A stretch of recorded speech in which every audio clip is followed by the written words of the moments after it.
Bonjour les amis, j'espère que vous êtes inspirés par les pensées du Saint-Esprit que je partage avec vous chaque semaine. On va continuer notre série sur le cœur d'adorateur parce que nous voulons cultiver un cœur qui plaît à Dieu, n'est-ce pas? Le Seigneur cherche un cœur fidèle. Vous savez que dans Genèse 4, 3 à 8, l'offrande de Caïn n'a pas plu à Dieu, mais celle d'Abel lui a touché. Est-ce possible que l'Éternel avait déjà détecté le meurtre dans le cœur de Caïn avant qu'il ne tue son frère? Au lieu d'être gardien fidèle de son frère, la jalousie, l'irritation, la haine l'ont poussé à commettre la toute première fratricide dans l'histoire de l'humanité.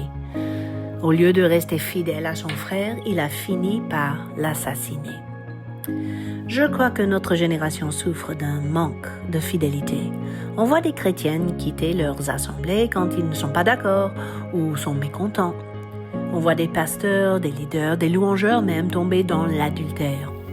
Pourtant, c'est une des premières qualités que le Dieu de l'Alliance cherche chez son peuple. Par exemple, suite à la captivité babylonienne, Néhémie raconte l'histoire du peuple d'Israël, disant dans Néhémie 9, 7 à 8, « C'est toi, Éternel Dieu, qui as choisi Abraham, qui lui a donné le nom d'Abraham. Tu trouvas son cœur fidèle devant toi. Tu fis alliance avec lui. » Les alliances et les promesses de Dieu appartiennent à ceux et celles qui ont un cœur fidèle. Il ne veut pas partager ce qui est précieux avec un peuple qui ne reflète pas son cœur fidèle. Un cœur fidèle est un cœur qui est agréable à Dieu. Dans 1 Samuel 2, 12 à 35, nous trouvons le récit des jeunes fils du sacrificateur Élie qui agissaient d'une manière infidèle, égocentrique et indigne.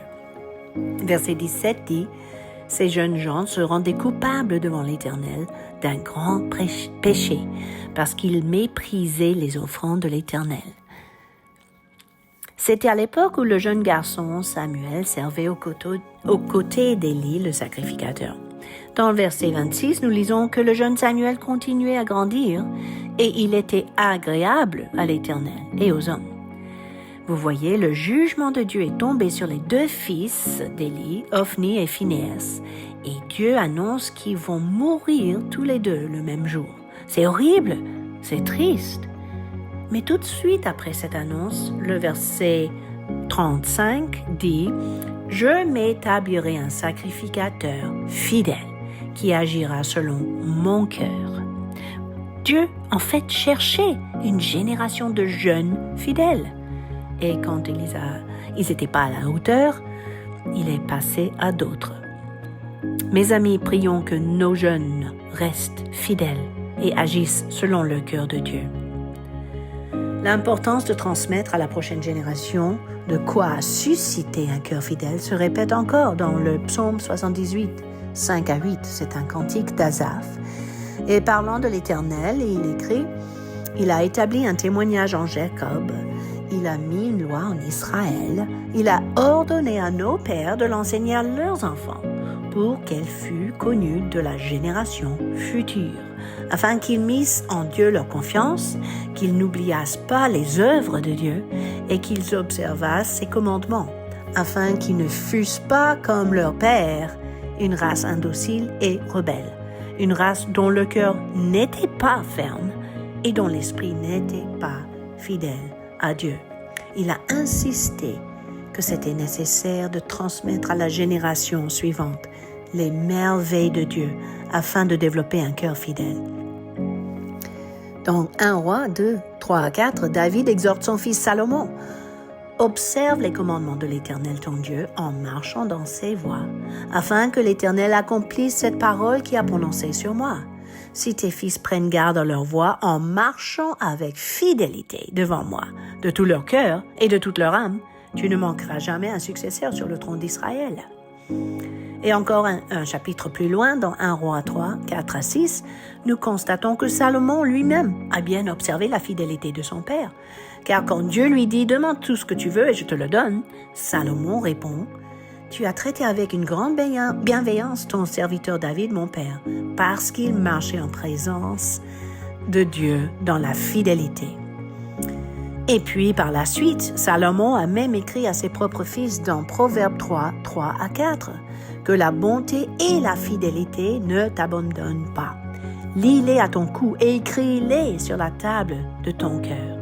Tu acquerras ainsi de la grâce et une raison saine aux yeux de Dieu et des hommes. Vous voyez, c'est important pour Dieu que nous gravions dans nos cœurs la fidélité. Un autre exemple de fidélité est le roi Ézéchias. Au moment où il est menacé de la mort, il prie dans 2 Rois 20, verset 3.